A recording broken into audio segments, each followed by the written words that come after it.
અને હવે વાત કરવી છે ચાંદીપુરા વાયરસ વિશે। અમદાવાદમાં ચાંદીપુરા વાયરસનો કેસ નોંધાયો છે।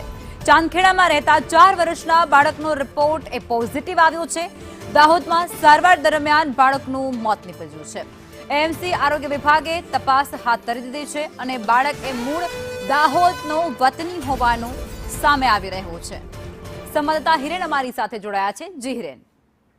તો મૂળ દાહોદના 4 વર્ષના આ બાળકનો જે ચાંદીપુરાનો રિપોર્ટ છે તે પોઝિટિવ આવ્યો છે। લગભગ 7 દિવસ પહેલા આ બાળકને તાવ વગેરે આવ્યો હતો અને અમદાવાદની ચાંદખેડા વિસ્તારમાં એણે સારવાર લીધી હતી। સારવાર લીધા પછી તેણે રજા લઈ અને દાહોદ પોતાનું વતન છે ત્યાં આ બાળકને તેનો પરિવાર લઈ ગયો હતો અને ત્યાં સારવાર દરમિયાન ગાંધી હોસ્પિટલમાં બાળકનું મૃત્યુ 17 તારીખે એટલે કે 3 દિવસ પહેલા થયેલું છે।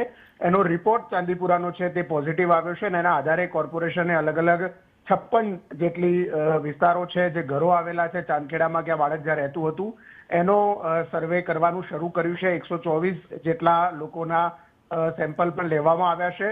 સલામતીના ભાગરૂપે 2 ટીમો બનાવી અને આ સમગ્ર વિસ્તારની અંદર સર્વેલન્સની કામગીરી શરૂ કરવામાં આવી છે। જો કે હજી સુધી કોઈ શંકાસ્પદ સ્થિતિ અન્ય આસપાસના ઘરોમાંથી મળી આવેલ નથી।